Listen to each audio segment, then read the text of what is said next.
You stand barefoot on cold, dew-soaked earth, the mist curling around your ankles like silent specters. The scent of damp pine and crushed grass hangs heavy in the air, yet a distant thunder grows louder, a pounding rhythm that drowns out your heartbeat. It's the sound of hooves, many hooves, shattering the fragile dawn, bringing with it a horror that will tear your world apart. Before we journey further into this shadowed past, take a moment, wherever you are, whether watching this from a bustling city or a quiet corner of the world. I want you to feel the strange connection that binds us all through these stories. If the hidden truths of history captivate you, please hit that like button and subscribe, and drop a comment below telling me where this tale has reached you from. There's something profoundly humbling about exploring the past together, united across time and space by curiosity. In the year 1550, in a small village nestled deep in the Balkans, morning life carried on with the timeless rhythm of farming and family. The villagers tended their fields, their lives marked by the changing seasons, the rise and fall of the sun, and the songs of birds weaving through olive trees. Children ran freely, their laughter a fragile thread of innocence stretching toward the horizon. But beneath this pastoral calm, a dark edict loomed, an imperial hunger poised to snatch away that innocence. The Ottoman Empire, vast and merciless, ruled over millions, its reach extending like an iron hand over countless lands. Among its many institutions, none was as chilling in its paradox as the Devshirme system, a practice shrouded in both bureaucratic precision and brutal human cost. Twice a decade, the empire's agents swept through Christian villages, gathering boys, sometimes as young as 8 or 9, to serve a fate they could neither understand nor escape. The morning mist had barely lifted when the village bells ceased ringing, replaced by the harsh clatter of hooves on cobblestone.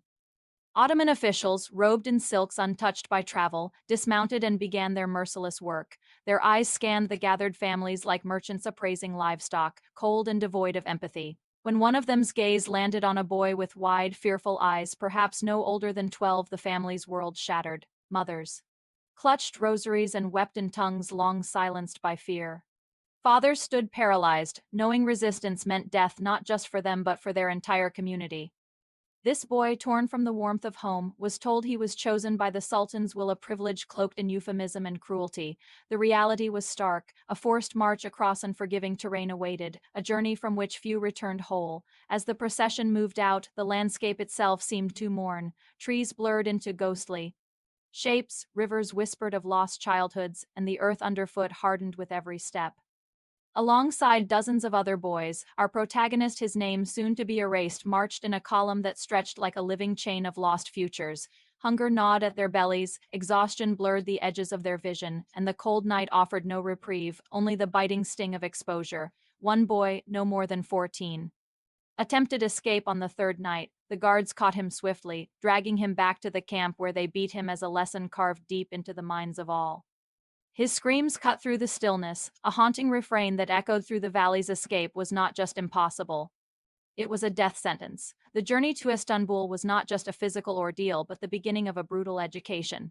The boys learned quickly that weakness meant abandonment, that sickness was a death warrant, and that hope could be extinguished by a single harsh command. They became shadows, silent, invisible, obedient, marching toward a destiny they neither chose nor desired.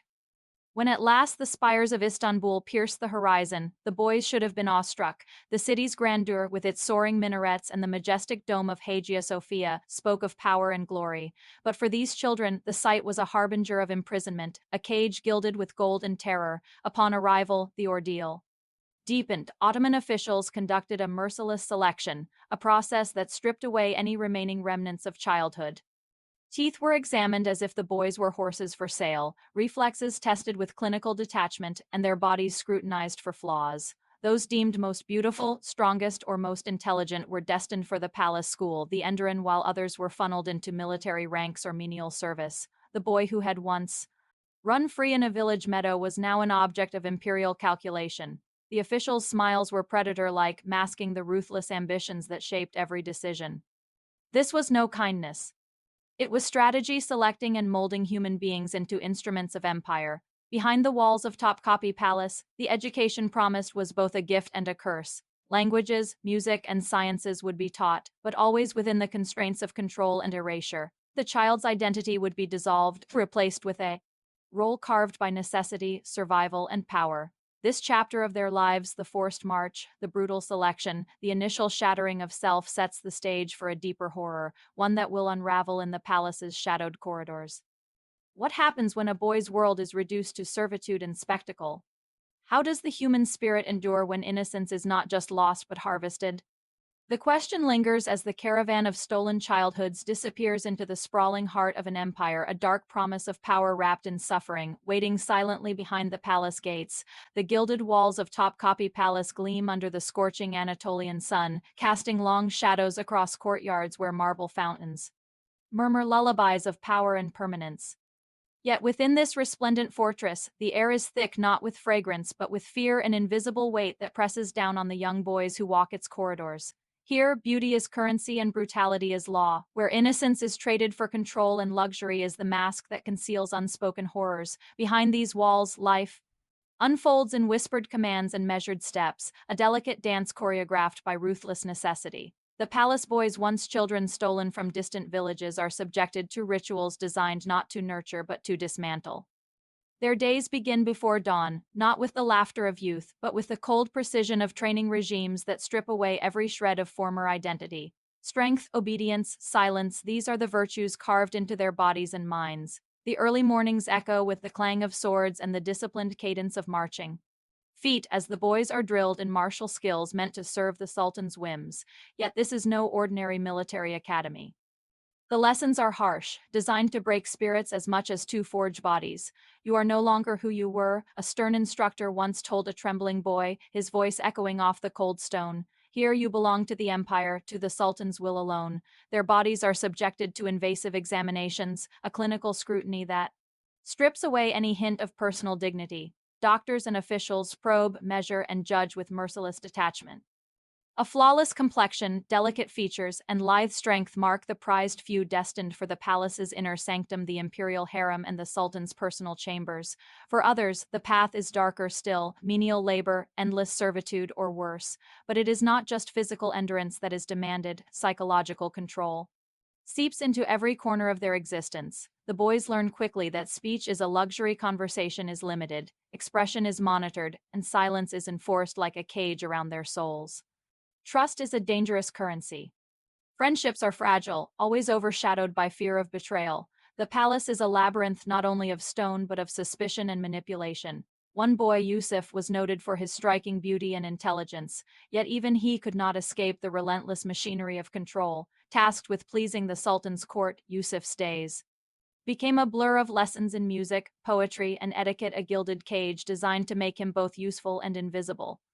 His nights, however, were marked by quiet despair, a secret rebellion that flickered in stolen moments of solitude. His story echoes those of countless others, lives caught between survival and erasure. The rituals of control extend beyond the palace gates. Reports from contemporaneous observers describe secret ceremonies where boys were tested for loyalty and endurance, rituals meant to weed out weakness with ruthless efficiency.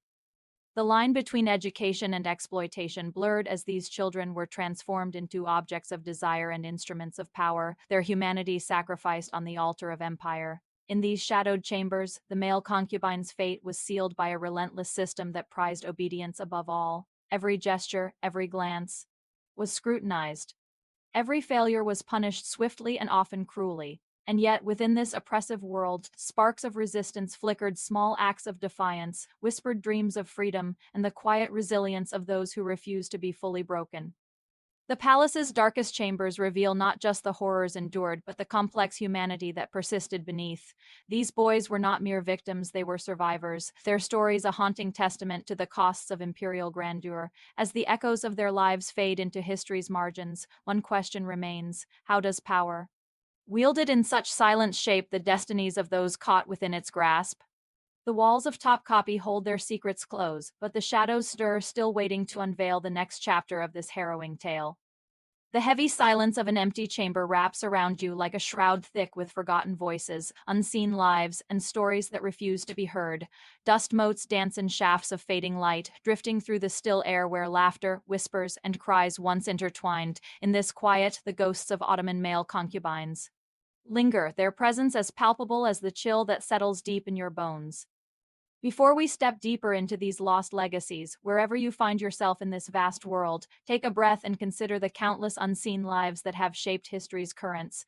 If you feel the pull of stories hidden beneath the surface, please hit like and subscribe, and share in the comments where you're watching from. Together we trace the faint footprints of forgotten souls across time and space.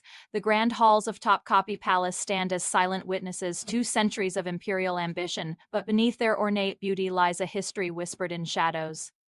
The lives of Ottoman male concubines, stolen boys turned instruments of power and pleasure, are stories rarely told, erased from official accounts, yet their impact echoes in the corridors of empire and beyond. These boys, once abducted and transformed, often found themselves trapped between survival and invisibility. But within this imposed silence, many carved out subtle forms of resistance. Small acts, furtive glances exchanged, secret prayers murmured under breath, moments of solidarity became lifelines of defiance. They were the silent rebellion of those who refused to be wholly erased. One such figure was Mustafa, a concubine whose sharp mind and quiet resilience elevated him beyond the gilded cage. His influence in the Sultan's court was a paradox of power and invisibility, wielded with careful discretion. Mustafa's story illuminates the complex dance of survival where agency was limited but never extinguished. In whispered counsel and discreet interventions, concubines like him shaped political decisions, navigated palace intrigues, and sometimes even altered the course of history. Yet for every Mustafa, countless others bore scars that history refuses to acknowledge. The emotional wounds inflicted by separation from family, the trauma of constant surveillance, and the dehumanizing rituals left marks invisible to the eye but indelible on the soul. These scars were the silent thrones on which many concubines sat, thrones built from pain, endurance, and unspoken sacrifice. The Ottoman court, with its labyrinth of power, revealed the paradox of these lives. Concubines were both prized and imprisoned, elevated yet erased. They were symbols of the empire's reach and instruments of its will, their identities stripped and remade to fit the Sultan's desires. How does one reconcile such duality? How does a life lived in shadows influence the light of history? The legacy of these concubines extends beyond the palace walls. Their stories, though buried, challenge modern understandings of empire, identity, and resilience. They force us to confront uncomfortable truths about human cost and the silences in our historical narratives. Their echoes persist in the cultural memory of the regions once under Ottoman rule, in art, literature, and oral traditions that hint at the hidden lives within the empire's grandeur. As the sun sets over Istanbul, casting long shadows across the Bosphorus, one is left with a haunting question: what remains of those stolen childhoods? Those silent thrones, when the empire's roar fades into history? The answer is elusive, a whisper carried on the wind, an invitation to listen closer, to seek out the stories that refuse to be forgotten. The palace doors close behind us, but the shadows linger, waiting to tell the next chapter of a story still unfolding in the silence.